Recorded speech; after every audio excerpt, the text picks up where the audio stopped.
Bienvenue à toi dans cette vidéo. Si tu es arrivé sur cette vidéo, justement, c'est parce que tu te poses sûrement la question de est-ce que j'arrête mes études?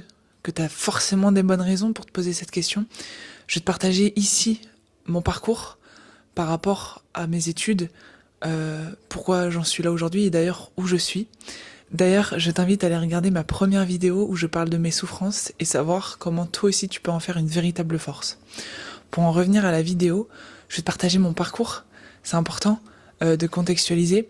Dans cette vidéo, je vais pas t'insinuer à arrêter tes études. Par contre, à travers mon parcours, tu peux trouver peut-être des réponses et t'aider justement à savoir quelle est la meilleure décision selon toi à prendre aujourd'hui. Donc voilà, aujourd'hui j'ai 20 ans.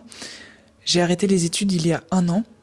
Et aujourd'hui, je suis en train de lancer mon business en ligne de coaching pour aider les jeunes à se libérer, à détruire les croyances, les schémas qui les conditionnent et les empêchent de libérer leur vraie nature. Pour en revenir à la situation initiale, au lycée, j'étais en filière STMG, donc sciences techniques du management et de la gestion. Donc tout ce qui était touché au domaine de l'entreprise, ça me parlait vraiment. D'ailleurs, ça a été une révélation puisque c'est les premières années de ma vie où j'ai vraiment travaillé. Et ensuite, fin du lycée, j'ai rejoint une école de commerce pour faire un BTS gestion de la petite et moyenne entreprise. Ce BTS-là, je l'ai fait par défaut. Je l'ai fait par défaut parce que pour moi, c'était évident que j'aille dans le domaine de l'entreprise, mais surtout, je savais vraiment pas quoi faire à ce moment-là. Et au lycée, pendant des années, on nous mettait la pression pour savoir absolument dans quelle école on allait aller à la fin de nos études. Et donc moi, je m'étais empressée non seulement de savoir quelle école j'allais rejoindre, mais en plus de ça, pour faire quoi. Et donc c'était une pression constante que de savoir ce que j'allais faire. Donc j'ai pris ce BTS-là un peu par défaut, parce que en plus de ça, j'ai pris donc cette décision de dépêcher, mais je l'ai vraiment pris par défaut.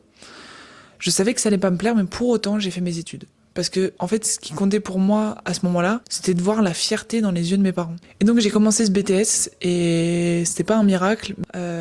J'aimais pas du tout ce que je faisais. Les premières semaines, les premiers mois, j'ai vraiment pas aimé du tout. En fait, pour moi, ce qui comptait à ce moment-là, c'était de continuer. J'avais un BTS, j'étais en études, je vivais chez mes parents et puis j'avais un job étudiant qui me permettait d'avoir de l'argent de poche de côté. En soi, j'avais vraiment aucune raison d'être mal, en fait. Sur le papier, j'avais aucune raison.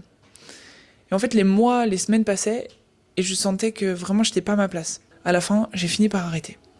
J'ai fini par arrêter parce que j'ai eu des événements personnels aussi, dont le décès de mon papa, qui m'a beaucoup travaillé l'esprit, et qui m'a fait énormément remettre en question. En fait, je voulais le faire, ce BTS, pour la fierté de mes parents, mais je venais tout juste de perdre mon père. Donc, au final, beaucoup de choses se sont remodelées après, si je peux dire ça comme ça. Beaucoup de choses ont changé pour moi et du coup je me suis remis en question. J'ai revu en fait ma vision des choses et où je décidais de mettre ma priorité.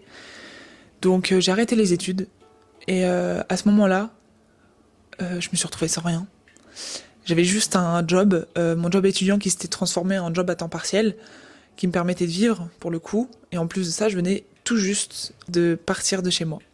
C'est-à-dire que je me retrouvais vraiment avec tout à la base et d'un seul coup rien. Parce que j'avais pris la décision de tout arrêter. Je suis partie de chez mes parents, je suis partie vivre même chez ma copine à ce moment-là, pour contextualiser un peu plus. Je suis tombée aussi en dépression à ce moment-là pour des raisons donc personnelles, donc je viens de te partager, et ça a été compliqué, mais c'était ok. J'avais pas d'autre choix en fait que d'accepter la situation, parce que c'était tellement dur ce que je venais de vivre, et en même temps il y avait tellement de changements qui s'opéraient autour de moi, et des décisions que j'avais prises qui avaient justement opéré à ces changements-là, que j'avais pas le choix en fait de me retrouver dans cette situation délicate, dépression finalement. Et donc ce job-là que j'ai fini par quitter pour démission, pour le coup je me suis vraiment retrouvée sans rien. Et donc j'ai cherché du travail pendant 3 longs mois. J'ai cherché du travail, j'ai été démarcher des entreprises, déposer mes CV de façon spontanée ou non, mais en tout cas j'ai été les démarcher et j'ai pas eu de réponse in fine, j'avais pas trouvé de job. Et donc j'ai eu ce message pour moi qui était de me lancer dans l'entrepreneuriat. Moi qui avais toujours rêvé de lancer mon business en ligne, je me suis dit c'est l'opportunité, clairement. Sauf qu'en fait pendant un an, j'ai pas su lancer mon business parce que j'ai eu beaucoup de travail à faire sur moi, ce qui n'est pas du tout un regret aujourd'hui car ça me permet d'être là, devant vous, et à vous partager tout ça. Et au bout de ces un an-là, je me retrouve perdue. Je ne sais pas quoi faire, j'ai toujours pas de business, je suis fauchée, mais qu'est-ce que je vais faire de ma vie? Sachant que j'ai aussi mon entourage forcément qui s'inquiète pour moi. Et donc je me pose 10 000 questions, et à ce moment-là je me dis, Faut vraiment que je trouve là une solution très rapidement parce que je vais pas pouvoir continuer longtemps comme ça. Et donc, je décide de partir à Marrakech avec 30 entrepreneurs. Je rencontre là-bas mon mentor, une coach mentale aussi, qui me suivent encore aujourd'hui. Dieu merci, merci la vie. En fait, je te partage mon parcours pour contextualiser cette vidéo tout simplement parce que tu vois qu'en l'espace de 1 an, ma vie elle a complètement changé. Je suis passée par plein d'étapes où j'avais un taf étudiant, j'avais des études, j'avais tout pour être parfaite. Pourtant, je m'y retrouvais pas en fait dans ce quotidien, dans ce rythme de vie. Donc j'ai décidé de tout plaquer.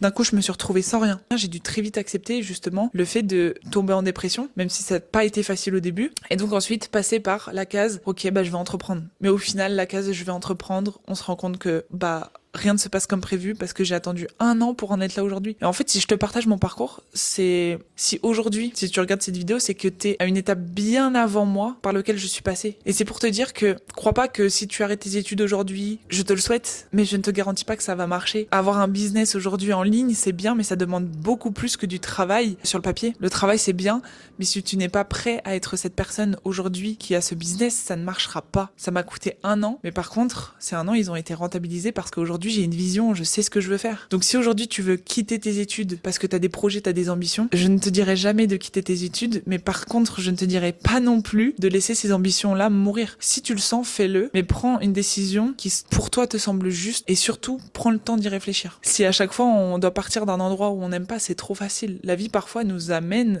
à être dans une situation qui nous met pas forcément à l'aise, qu'on n'apprécie pas forcément, mais par contre, cette situation-là, pourtant, a tellement de choses à nous apprendre. Parce que c'est la vie, peut-être, qui t'amène à être là.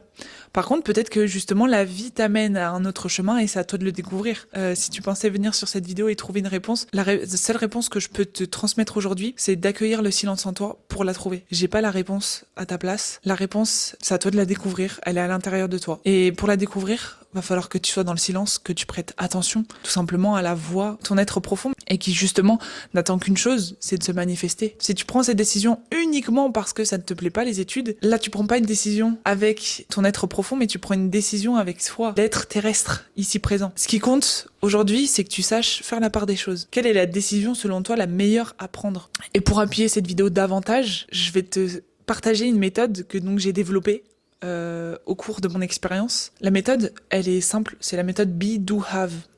Être, fait et avoir. Pendant ces 1 an où j'ai voulu lancer mon business, je comprenais pas et j'étais méga frustrée en fait. J'étais là en mode je suis fauchée, j'ai pas d'argent, pourtant j'ai des ambitions, qu'est-ce qui bloque? Et ce qui bloque, c'est tout simplement parce que je voulais avoir avant d'être. C'est bien de vouloir entreprendre, c'est bien de vouloir un business qui fait 5 000, 10 000 euros par mois, peu importe. Mais si tu n'es pas cette personne-là qui les fait, tu n'y arriveras pas. Ce qui compte, c'est pas avoir un business qui fait 5 000 euros par mois.